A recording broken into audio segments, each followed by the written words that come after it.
সবুজের মাঝে হলুদের আলপনা, এক চমৎকার দৃশ্য।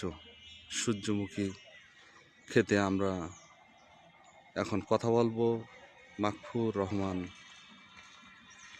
একজন কৃষকের সাথে। আচ্ছা, আপনি চাষাবাদ কতদিন যাবত করছেন? 2 বছর ধরে করছি।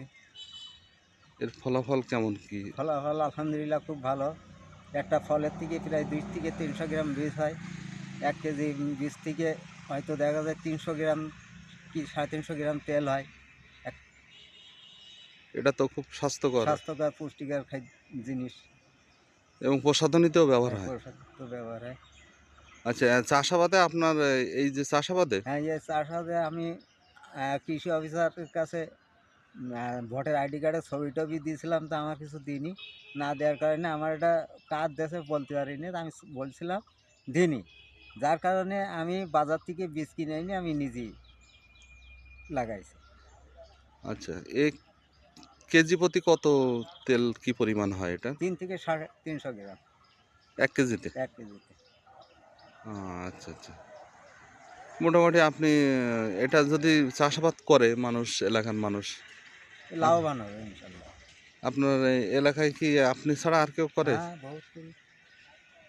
ওই সাইডে আছে, ওই মাথায় আছে। ও ওখানে মেলা জমি কিনে, ওখানে প্রায় 1-1.5 বিঘি জমি কিনেছে। হুম। এই যে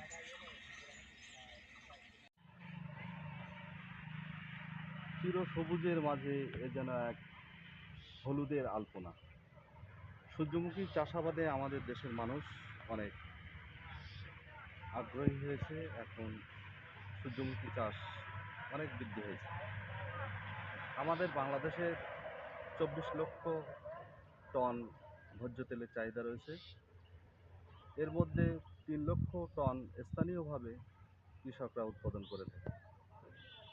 সূর্যমুখী চাষে যদি কৃষকদের উদ্বুদ্ধ করা যায়, তাহলে তেলের চাহিদা আমরা অনেকাংশে পূরণ করতে পারব। সূর্যমুখী চাষের আমাদের কৃষকদের উদ্বুদ্ধ করতে হবে। সূর্যমুখী তেলে প্রচুর পরিমাণে খাদ্যশক্তি এবং ক্যালোরি রয়েছে। এটা হৃদরোগের ঝুঁকি কমায় এবং খুবই স্বাস্থ্যকর।